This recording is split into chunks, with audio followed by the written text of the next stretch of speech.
Hello प्यारे विद्यार्थियों, स्वागत है आप सबका आपके अपने यूट्यूब चैनल दिशा क्लासेस सवाईपुर पर। तो आज टॉपिक है अपना कथन एवं तर्क, यानी कि स्टेटमेंट आर्ग्यूमेंट वाले टॉपिक पर आज अपन चर्चा करेंगे। अपनी जो किताब है उसमें लगभग 15-16 टोटल अभ्यास प्रश्न हैं, तो लगभग सारे ही प्रश्न यहाँ चर्चा कर लेंगे अपन। एक प्रश्न अपना क्लास में हो गया था, उसके बाद से नेक्स्ट जो क्वेश्चन है अपने वो अपन इस वीडियो में चर्चा करेंगे। तो शुरुआत करते हैं। दूसरा प्रश्न है, शुरुआत करते हैं जिससे अपन। तो यहाँ पर दे रखा है अपने सामने कथन, इसको मैं थोड़ा इस्तेमाल कर लेता हूँ। क्या रक्षा उपकरण के मैन्युफैक्चरिंग इकाई में प्रत्यक्ष विदेशी निवेश की अनुमति दी जानी चाहिए? तो बात क्या कर रहा है, एक तो ये ध्यान रखना अपने को, रक्षा उपकरण के बारे में बात कर रहा है, ठीक है। अब तर्क देखिए, तर्क में है अपने सामने पहला है, हाँ रक्षा उपकरण का आधुनिकीकरण का यही एकमात्र तरीका है। जब शब्दों पर गौर करेंगे आप तो निश्चित रूप से समझ में आएगा, ये कह रहा है कि एकमात्र तरीका है। फिर दूसरा है, नहीं कोई भी अन्य देश इस उद्योग में प्रत्यक्ष विदेशी निवेश की अनुमति नहीं देता है। तो यहाँ देखिए, मतलब हमें ये पता लगाना, पहले ये बात कर लेते हैं अपन। दो तर्क हैं, कौन सा सही है कौन सा गलत है ये आपको कथन के आधार पर तय करना है, आपको खुद को एनालिसिस करना है और उसके आधार पर तय करना है। तो यहाँ जो कथन है वो देख लिया हमने। कथन है मतलब नेशनल सिक्योरिटी के बारे में मामला है, और मैन्युफैक्चरिंग इकाई में प्रत्यक्ष विदेशी निवेश एफडीआई की बात कर रहा है ये, है ना। तो अब अगर अपन पहले तर्क को देखें, हाँ रक्षा उपकरण का आधुनिकीकरण का यही एकमात्र तरीका है। जब ये कह रहा है कि एकमात्र तरीका है, आधुनिकीकरण का एकमात्र तरीका प्रत्यक्ष विदेशी निवेश नहीं हो सकता, देश भी तो निवेश कर रहा है। तो यहाँ पर इस तरीके से अपन ये एकमात्र कह रहा है, इस कारण इसको अपन गलत मान सकते हैं, मतलब गलत है ये। दूसरा देखिए, नहीं कोई भी अन्य देश इस उद्योग में प्रत्यक्ष विदेशी निवेश की अनुमति नहीं देता, तो ये भी गलत है। कोई भी नहीं देता उसका तुम्हें कैसे पता चल गया भाई? इजराइल एक देश है जहाँ पर अभी मतलब वहाँ से माल बनता है, रक्षा उपकरण बनते हैं, पूरे के पूरे विश्व में वो सप्लाई करता है, और वहाँ जो एफडीआई है वो भी कंट्रोल में वहाँ की गवर्नमेंट के रहता है, लेकिन वो सप्लाई करते हैं। तो इस प्रकार से ये जो दूसरा उदाहरण है वो भी इसमें, दूसरा जो तर्क है वो भी इसमें गलत है। यानी कि जो अपना प्रश्न नंबर 2 है वही नियम रहेगा। जैसे फर्स्ट फर्स्ट अगर सही है तो आपको ए सही करना है, सेकंड अगर सही है तो आपको बी इसमें सही करना है, फर्स्ट और सेकंड दोनों अगर सही हैं तो आपको सी राइट करना है, फर्स्ट और सेकंड दोनों अगर गलत हैं तो आपका ऑप्शन हो जाएगा डी। तो इस हिसाब से अपना दूसरे प्रश्न में ऑप्शन नंबर डी सही हो जाएगा, क्योंकि इसमें दोनों गलत हैं। ओके, तीसरा क्वेश्चन देखते हैं। क्या मुंबई की तरह सभी बड़े शहरों में सिर्फ एक पब्लिक बस ट्रांसफ़र एजेंसी होनी चाहिए? तो कथन क्या है वो तो थोड़ा सा आप समझ लीजिए। मुंबई की तरह सभी बड़े शहरों में सिर्फ एक पब्लिक बस ट्रांसफ़र एजेंसी की बात कर रहा है। अब इसमें पहला तर्क क्या है, नहीं इससे कंपनी का एकाधिकार बढ़ेगा जिससे वह कम विकसित शहरों को उसी अवस्था में छोड़ सकती हैं। जैसे मुंबई की बात कर रहा है तो मुंबई के अलावा छोटे शहर भी हैं, वहाँ अगर व्यवस्थाएं नहीं देगी वो तो उसका कोई मतलब नहीं रहेगा। तो तर्क एक को अपन थोड़ा सा ठीक मान सकते हैं। फिर दूसरा क्या कह रहा है, हाँ इससे मार्गों के व्यवस्थापन एवं भाड़े के निर्धारण में अपेक्षाकृत मदद मिलेगी। तो ऐसे मार्गों के व्यवस्थापन केवल मुंबई शहर के लिए केवल एक बस के द्वारा आप तय नहीं कर सकते, यानी कि दूसरा आपको गलत मानना पड़ेगा। उसके पीछे कारण है, मार्गों का व्यवस्थापन कोई एक बस एजेंसी नहीं कर सकती है, उसमें सारी व्यवस्थाएं लगती हैं। और भाड़ा निर्धारण में केवल जो लोग बाग हैं उनको ही एक जगह से दूसरी जगह तक नहीं ले जाना है, बहुत सारी और भी चीज़ें हैं। मतलब कि जो माल वगैरह हैं, गुड्स हैं, उनको भी तो एक जगह से दूसरी जगह ट्रांसफ़र करना रहता है, तो ट्रांसपोर्टेशन तो उसमें भी चाहिए। तो इस हिसाब से यहाँ पर जो तर्क एक है वो सही है अपना, और तर्क दो गलत है। तो ऑप्शन नंबर ए इसमें अपना सही उत्तर हो जाएगा। ओके, चौथा प्रश्न है अपने सामने, क्या भारतीय न्यायिक व्यवस्था में होने वाली लंबी छुट्टियों में महत्वपूर्ण कमी आ जानी चाहिए? तो यहाँ प्रश्न अपने को कह रहा है कि जो मतलब न्यायिक व्यवस्था है, अपने जितने भी कोर्ट वगैरह हैं उनमें छुट्टियां हैं उसके बारे में बात कर रहा है। तो देखते हैं तर्क क्या है। पहला तर्क कह रहा, हाँ इसमें पेंडिंग पड़े रहने वाले मुकदमों की बढ़ती संख्या को समाप्त करने में मदद मिलेगी, ठीक बात है भाई। और दूसरा क्या कह रहा है, नहीं मुकदमों के निष्पत्ति समाप्ति के लिए ऐसी व्यवस्था में तैयारी हेतु पर्याप्त समय की आवश्यकता होती है, बिल्कुल ठीक बात कही है यहाँ। देखो, पेंडिंग पड़े रहने वाले मुकदमों की बढ़ती संख्या को समाप्त करने में मदद मिलेगी, ये तो हम मतलब कहने में ऐसे लग सकता है हमें, लेकिन अगर पूरे के पूरे दिन रात वो काम करते ही रहेंगे, उनको समय नहीं मिलेगा तैयारी का, तो निश्चित रूप से थोड़ा सा मामला वहाँ क्या हो जाएगा, गड़बड़ हो जाएगा। तो पहला कथन तो इसके लिए अनुकूल नहीं है, मतलब मनोवैज्ञानिक रूप से भी अनुकूल नहीं है। फिर दूसरा कह रहा है निष्पक्ष समाप्ति के लिए, जैसे लगातार चल रहा है, वो सजा दे रहे हैं तो ठीक है, नहीं दे रहे तो ठीक है, ऐसा तो फिर संभव नहीं होगा। बहुत सी जगह और गलत फैसले भी हो सकते हैं, कुछ को मतलब सही न्याय भी नहीं मिल सकता है, काम का लोड जब उनके ऊपर आएगा। और दूसरा कथन क्या कह रहा है कि ऐसा नहीं करना चाहिए, हमें छुट्टियां रखनी चाहिए ताकि मुकदमों के निष्पक्ष समाप्ति के लिए इस व्यवस्था को तैयारी के लिए समय की आवश्यकता होती है और वो तैयारी के लिए समय उनको मिल सके। तो दूसरा अपना सही है, यानी ऑप्शन नंबर कौन सा सही हो जाएगा इसमें, बी सही हो जाएगा। ओके, नेक्स्ट देखते हैं पांचवा प्रश्न क्या कह रहा है। क्या स्नातक पाठ्यक्रम बैठकर दी जाने वाली लिखित परीक्षाओं के स्थान पर सिर्फ एक असाइनमेंट द्वारा ही छात्रों का परीक्षण किया जाना चाहिए? स्नातक पाठ्यक्रम की बात कर रहा है, और बैठ कर दी जाने वाली परीक्षा मतलब उनको ले जाया जाता है, परीक्षा ली जा मतलब कॉलेज में बुलाया जाता है, परीक्षा ली जाती है, तो उसकी बजाय उनको एक असाइनमेंट दे दो और वो हल करके ले आएंगे, तो क्या वो बढ़िया रहता है, बढ़िया रह सकता है? तो तर्क ये कह रहा है नहीं, प्रत्येक छात्र की क्षमता का स्तर असाइनमेंट से पहचान पाना कठिन होगा। और मुझे ऐसे लगता है बहुत सारे लिखवा के ले आएंगे, दूसरों से होमवर्क करवा लेते हैं, ऐसे होशियार भी तो हैं, तो इसीलिए मामला गड़बड़ हो सकता है। तो फर्स्ट तो इसमें अपना सही हो जाएगा, क्योंकि विद्यार्थियों का स्तर निश्चित रूप से एक जैसा नहीं होता है। अपने यहाँ भी कहते हैं ना, हाथ की 500 अंगुलियाँ हैं वो बराबर नहीं होती हैं, मतलब कुछ इंटेलिजेंट हैं, कुछ हैं जो इंटेलिजेंट कम इंटेलिजेंट है, या कुछ अलग में इंटेलिजेंट है, कुछ अलग में इंटेलिजेंट है, इंटेलिजेंट तो सब है। फिर 2 नंबर देखिए, हाँ इससे परीक्षण की सीमाओं का विस्तार होगा, जिससे एक परीक्षा के स्थान पर पूरे पाठ्यक्रम की लगातार प्रक्रिया होगी। तो बात तो ठीक ही कही है, लेकिन वो सूटेबल नहीं बैठेगी, क्योंकि विद्यार्थियों का जो लेवल है वो अलग है। अगर सारे एक जैसे ही विद्यार्थी होते उस समय जरूर, एक स्तर के विद्यार्थी होते तो असाइनमेंट से काम चला सकते थे अपन। अगला छठा प्रश्न देखिए, क्या वायुयान सेवा की तरह रेलवे में भी, हाँ तो हमने इसमें बात ही नहीं की, केवल एक सही है, मतलब ऑप्शन ए सही हो जाएगा, है ना। 5 नंबर में छठा है, क्या वायुयान सेवा की तरह रेलवे में भी निजी कंपनियों को मौका दिया जाना चाहिए? तो देखते हैं, हाँ इससे रेलवे द्वारा जारी सेवा में उन्नति होगी। और फिर दूसरा कह रहा है नहीं, निजी संचालक के पास इसे संभालने के लिए पर्याप्त संसाधन नहीं है।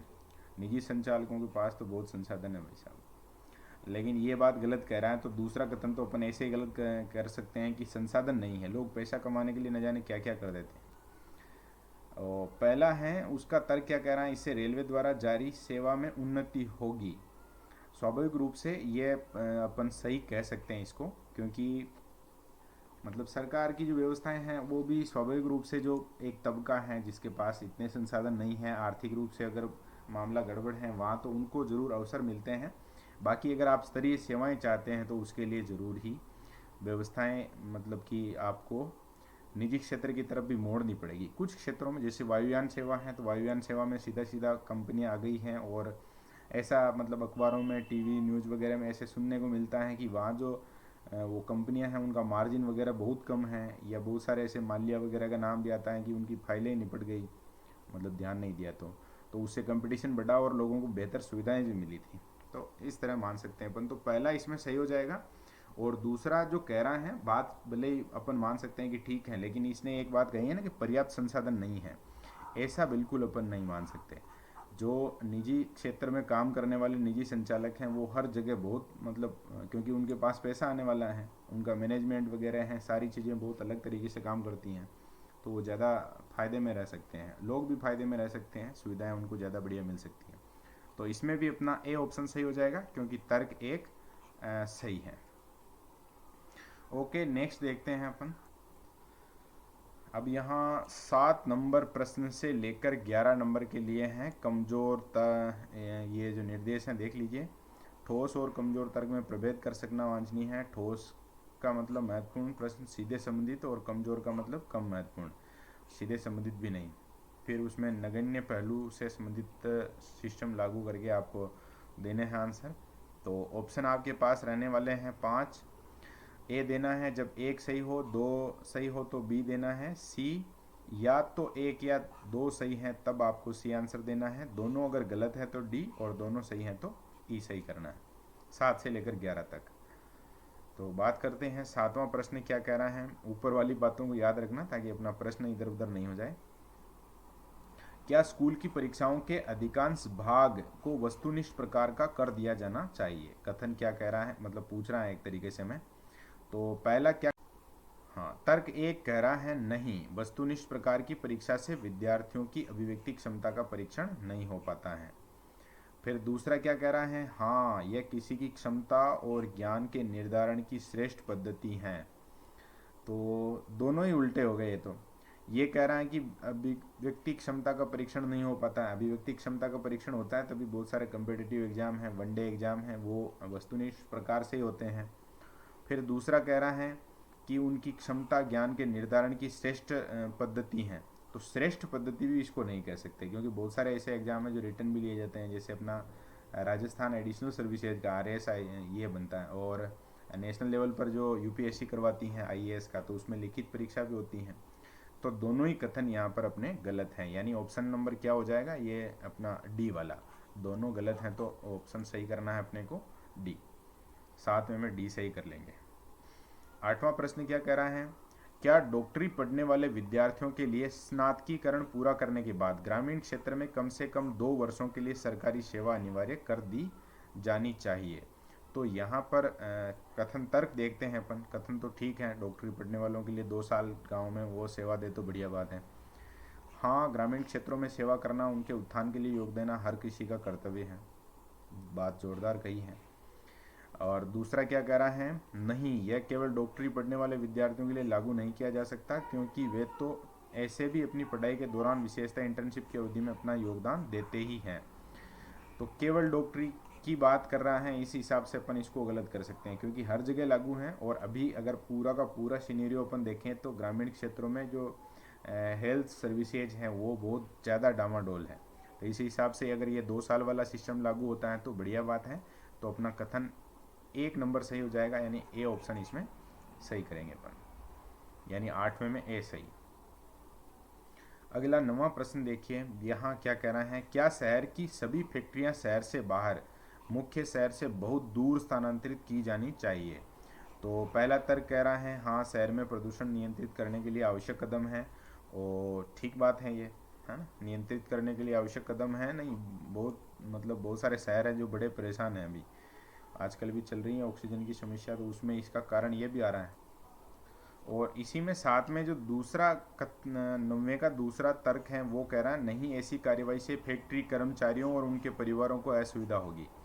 उनको जो असुविधा हो रही है उससे कई गुना, हजारों गुना ज़्यादा असुविधा पूरे शहर को होती है। तो दूसरा तो अपन इसमें गलत मानेंगे, यानी पहला सही है, और इसका मतलब जो आंसर सही होगा 9वें में वो ए हो जाएगा।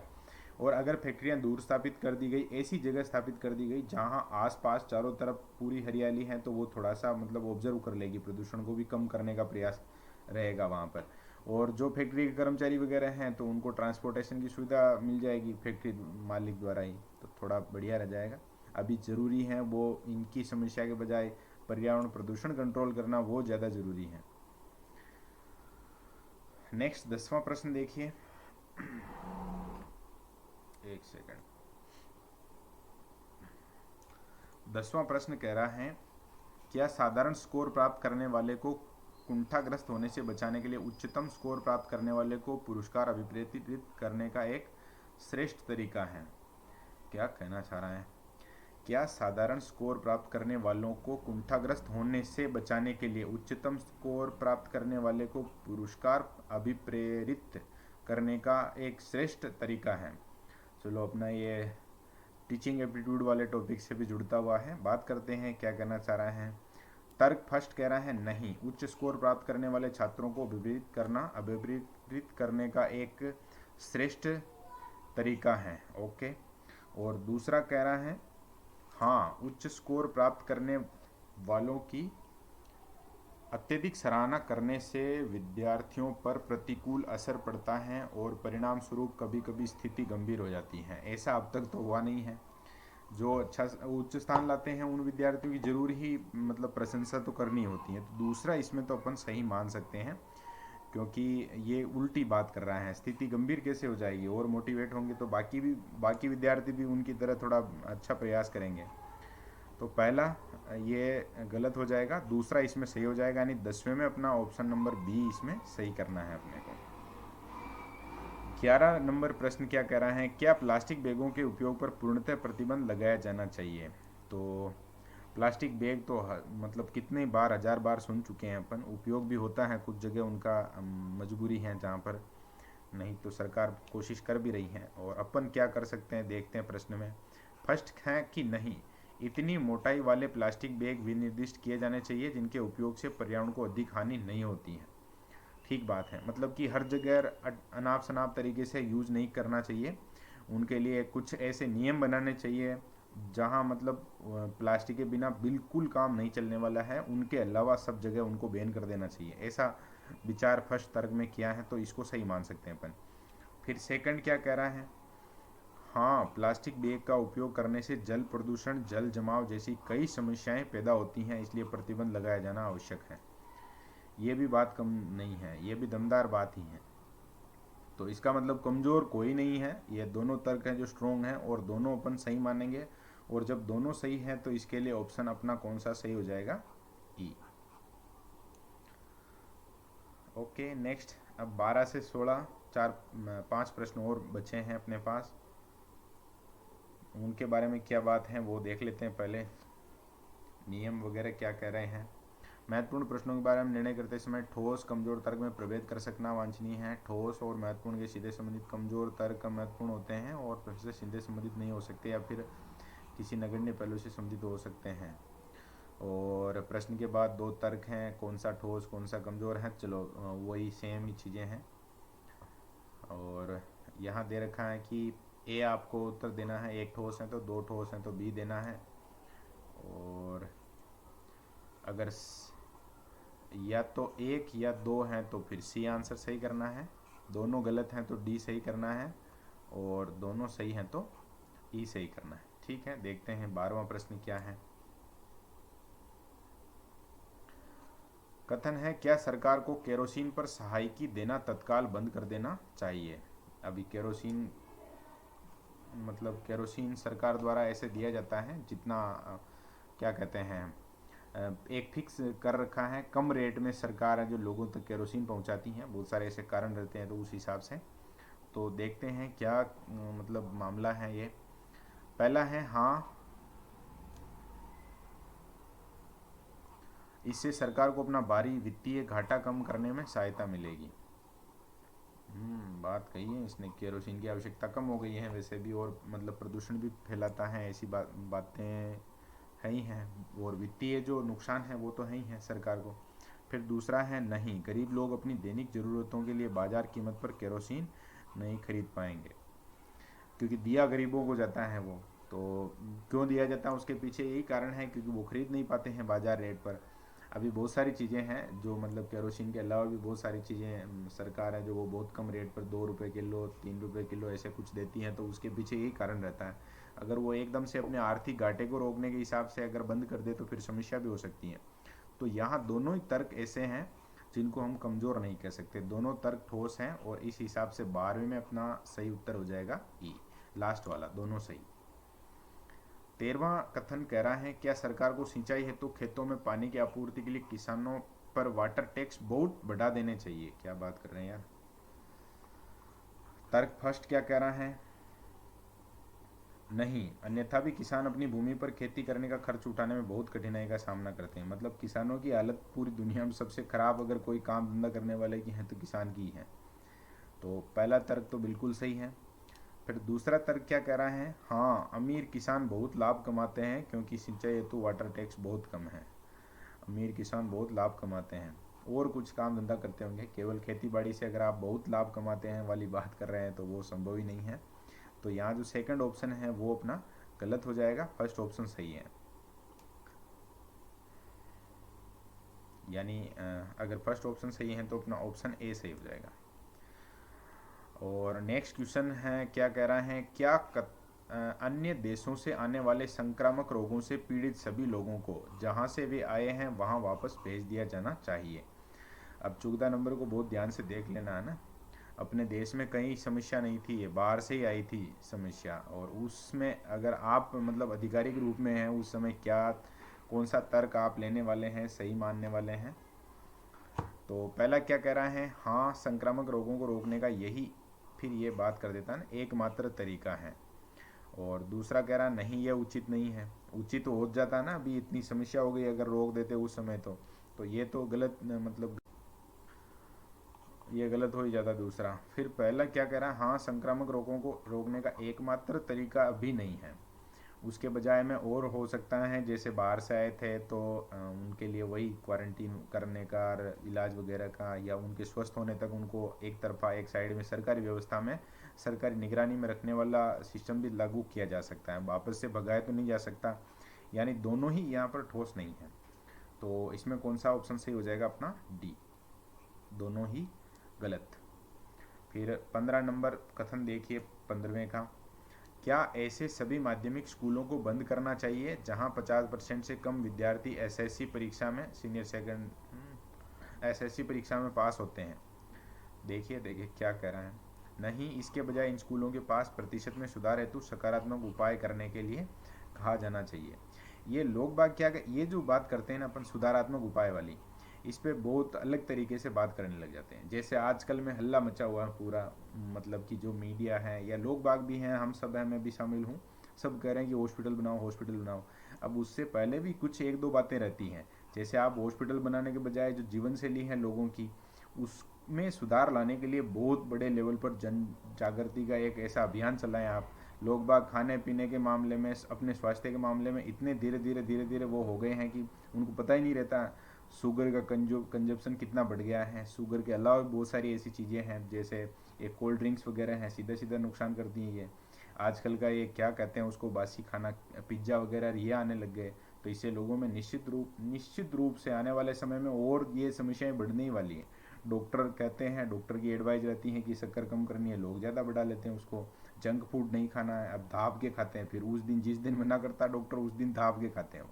सिगरेट वगैरह हैं, अल्कोहल का उपयोग है, सारी चीज़ें कैंसर वगैरह ये फैल रही, ये मतलब सुधारात्मक उपायों की तरफ अपन नहीं जा पाते हैं, यही है समस्या। अब स्कूलों में किसी प्रकार की कोई समस्या है तो बंद कर देना तो 1% भी उसमें उपाय नहीं हो सकता सही, आप उसमें सुधार ला सकते हैं, और इस हिसाब से अपन इसको मतलब फर्स्ट वाले को सही मान सकते हैं, मतलब विवेक काम में लेना चाहिए हमें अपना।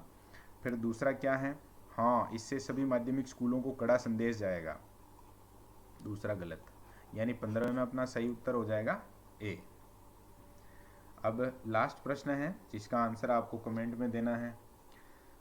क्या देश भर में, बढ़िया दमदार प्रश्न है जिसको याद किया अभी जस्ट और आई गया, क्या देश भर में शराब की दुकान खोलने के लिए लाइसेंस देने पर पूर्ण प्रतिबंध लगाया जाना चाहिए। क्या गजब बात कही है। और इसके तर्क देख, पहला तर्क है हाँ इससे भविष्य में शराब का उपभोग कम करने में सहायता मिलेगी, और दूसरा कह रहा है नहीं, नए लाइसेंस देने पर सरकार अतिरिक्त कर अर्जन करेगी क्योंकि इससे शराब की बिक्री बढ़ेगी।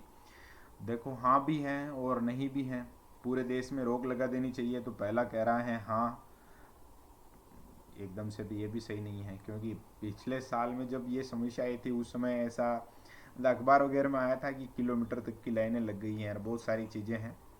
तो अब देख लीजिए आप क्या सही होता है, कमेंट में आंसर बताना है, या जो जिनके पास किताब है तो वो थोड़ा बहुत चीटिंग करके भी बता सकते हैं, लेकिन अपनी समझ का पहले उपयोग करना है और फिर चेक करना है कि मेरा प्रश्न सही है, मतलब मैं जो आंसर दे रहा हूँ इस प्रश्न का वो सही है या गलत है। ओके ओके, धन्यवाद।